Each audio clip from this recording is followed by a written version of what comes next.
There's a line in the Tao Te Ching, which roughly translated is, pay as much attention to the end as you do to the beginning, because it's at the end where you're most likely to fail. And that was certainly true in this one. This model, with 95% done, succumbed to the greatest weakness I have, and that's impatience. I was, all the matte coats were down, the final pearl is down, and I really wanted to see what it looked like put together.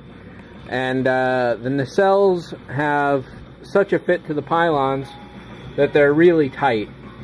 And this is what happens when you rush it and you go a few days ahead of schedule. One big massive smudged fingerprint area. There's another one over here, but it's not quite nearly as bad. That's the only blemish on this entire thing, apart from some very minor stuff like the dirt in there. And a couple dust hits as well.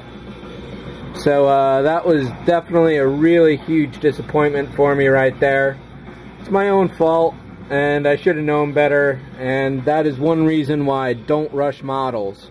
I like to take my time. If it takes months or years to build a model, that's perfectly fine with me. In this case, I wanted to build it as fast as possible, and there is the ugly truth in all its horrendous glory. Still looks good for most angles overall. That's the only place where things are really bad, as I mentioned. But it's just really unfortunate that that did occur. So the matte paint is maybe 12 hours old. It was certainly dry enough to handle, but clearly not dry enough to be able to really manipulate. For the intakes here, I just took a white paint pen and went over that. That got a little sloppy, but that's easily fixed with some black ink. That's nothing I was worried about. That little dent in the pylon there, that was the first sign that I should have backed off and not pursued putting that pylon on, or that nacelle rather. But overall, as far as the kit goes itself, certainly not bad. $25. One thing that every Enterprise model ever has suffered from is imbalanced warp engines and drooping nacelles and or saucers. So in this case, you can see the nacelles are just a little off parallel from each other. And one of the ways you can tweak that is to just basically twist the pylon into a different position, and it'll kind of hold it there for a few seconds. Another issue with this kit in particular people have mentioned is that the saucer is off kilter, whether one side or the other. And you can see how much it wobbles there. But that's a relatively easy fix, and it almost fixes the imbalanced warp engines. Almost. A few people have taken shims to the saucer here at the neck and fixed that up. Another thing that's been noted by a lot of people is that the lines of the engines are not parallel to the dish. I don't know that they're necessarily supposed to be. They certainly look that way in all the orthographic drawings of the ship, but I'm pretty sure that the nacelles and the saucer aren't supposed to be necessarily parallel to each other, but it looks pretty close here. And again, for a snap-tight $25 model, this thing is really well engineered overall. It's accurate enough that if you want to push it further, you've got a really solid base to work from. It's also accurate enough that if you don't want to do any more to it, it's certainly an excellent representation of the actual filming miniature. All the details are pretty good. You may remember a blemish here that looked like an extra window. I just took a little bit of paint marker and filled that over. Up here at the very top of the neck, I used the paint marker on that. There's definitely a seam going on there.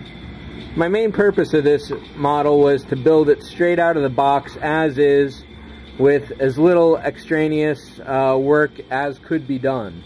And this is basically the result. Some black paint, some white paint, and the decals. Almost nothing else was added except for the copper on, I guess those are the flux chillers. I'll call them the round grilly bits because they look like rounded grilly bits. There's definitely some nice angles in here too. This is a really great design of a ship. And Polar Lights definitely did this ship some justice with this release. The stand itself on its ball turret there works really good. You can position it into almost any angle and it will generally stay there pretty well. I think a better solution for this, let me pull this off the stand real quick. Rather than putting a huge hole in any model, I really hate to see that myself. If they had simply taken a couple small neodymium magnets like this, put one on the inside and then one on the tip of the stand, that would have done just as good a job and you wouldn't have had a hole in the ship at all. But holes are pretty standard for models. It's something, like I say, personally I like to avoid, but it's a fairly difficult thing to avoid. While we got it off the stand, let's take a look at the bottom as well. The pearl paint I used is a really subtle effect. It's almost like glitter that you'd see in makeup, except really, really fine. There's lots of different colors in there, all mixed with each other. And I don't necessarily know that I'm going to be able to catch any particular light angles that are going to show that off really well. It's really subtle in person, and you just barely got to catch it right to really see it. There's sort of a little speckle going on in there. And basically it's just a lot of little speckles everywhere. I went really thick with this stuff, and it's still just barely visible. But overall, this was a really fun model. If I put lights in it, I got to put some gray marker over the windows here to show them in a shut down condition. Maybe a few other places as well. If the decals had lit up windows, then I might have gone for a lit up kind of view, but basically it's shut down. If they ever make a dry dock kit for this model, which would seem to be relatively easy, it's just a series of self-replicating patterns, that would definitely be a great one for this. Or if some kit maker out there, Garage Kitter, does one, that's definitely worth it. I wouldn't mind getting another one of these and building it again with some patience next time. Having learned on this one, I'd definitely do better on the next one, and yeah, I just really hate seeing that one right there.